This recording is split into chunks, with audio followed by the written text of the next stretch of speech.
NBC 15 News at 11 starts now. Now at 11, the gloomy weather continues to move through the area. We'll take a look at your forecast coming up.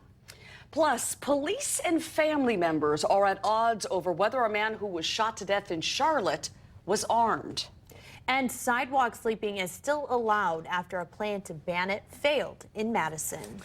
Well, more rain today. We had lightning, we had thunder this morning, and quarter-sized hail from cities like Sun Prairie, even down to Janesville. That's right. We heard the rain start about 4 a.m. this morning and has yet so subside. Check out this video, though. This is some crazy lightning that tore across the sky and could be seen across southeastern Wisconsin. That is an incredible sight. But let's check in with Chief Meteorologist Charlie Shortino to see what's in store for the rest of the day. Charlie, are we going to get a break from any of this?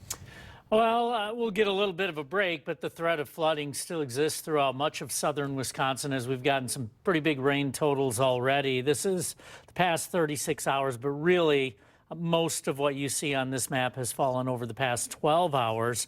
And you can see a lot of blue, and that blue indicates anywhere from 1 to 3 inches of rain. Some purple as well. Off to the west and northwest of here, north of La Crosse and north of Prairie du Chien, some of those rainfall totals now in excess of 4 inches. And there is more rain on the way over the next several days. Let's take a quick look at radar for you. And you can see that big band that moved through earlier this morning is way off to the south and east. But we've had more development and continue to see that rain making its way gradually across the southern part of the state. So we've got some more rain coming up in the short term and unfortunately in the longer term as well. We'll take a look at that coming up in about 10 minutes. All right, Charlie, thanks. Around the nation, a tense night in Charlotte, North Carolina, where angry protesters confronted police after an officer-involved shooting left a black man dead. Well, now the police are saying that man had a weapon, and they have the evidence, but his family said he was just in the car reading a book. NBC's Chris Clackham is in Charlotte with the latest on this breaking news. Good day. Both Charlotte's police chief and Charlotte's mayor are both emphatic that the man who was shot and killed by police Tuesday afternoon was in fact armed. Chaos erupting overnight in Charlotte, North Carolina, after a 43-year-old black man was fatally shot by police at an apartment complex. All officers are 10-4. We got one suspect down. Authorities say officers were trying to serve a warrant to a different man Tuesday afternoon when they encountered Keith Lamont Scott, who they say was armed. As they engage him, he is armed with a handgun that we found on scene as well. Makes some imminent threat to them, and because of that, at least one of our officers fired rounds at the subject, shooting him. News of Scott's death spread quickly, sparking protests near the site of the shooting.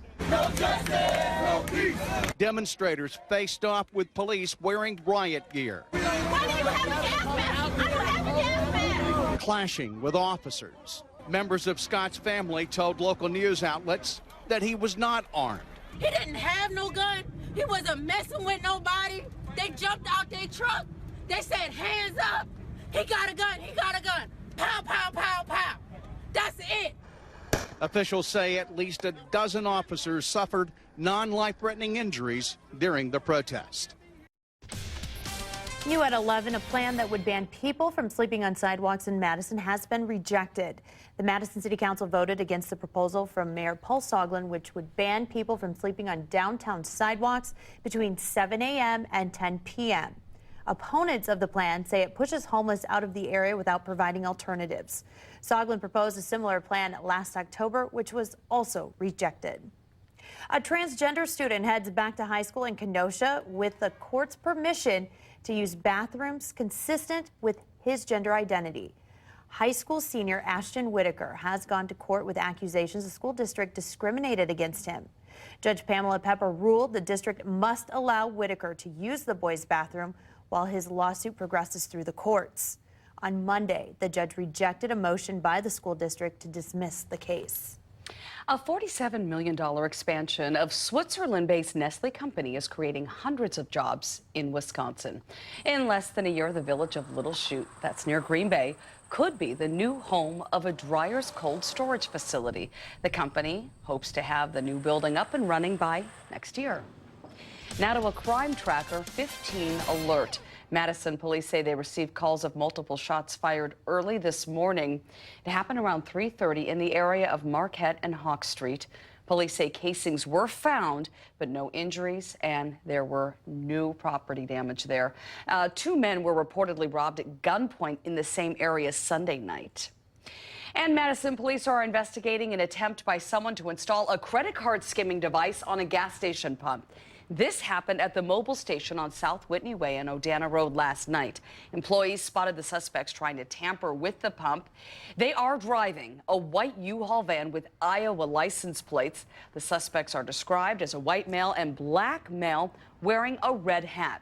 Card skimming devices are used to steal your financial information when you swipe your card at the gas pump. They have recently been found at several gas stations throughout our area and the state. Happening today, the United Way Blackhawk Region's community campaign kicked off this morning with its annual breakfast celebrating the organization's Day of Caring. Hundreds of volunteers gathered inside a hangar at the Southern Wisconsin Regional Airport to break bread before rolling up their sleeves to complete over 100 Day of Caring service projects throughout the day. United Way Blackhawk fights for the health, education, and financial stability throughout Rock County.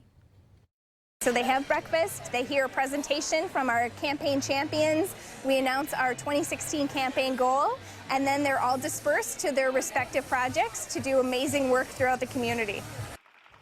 This year is a record-breaking year for the Blackhawk region with more than 700 volunteers registered and 37 companies represented.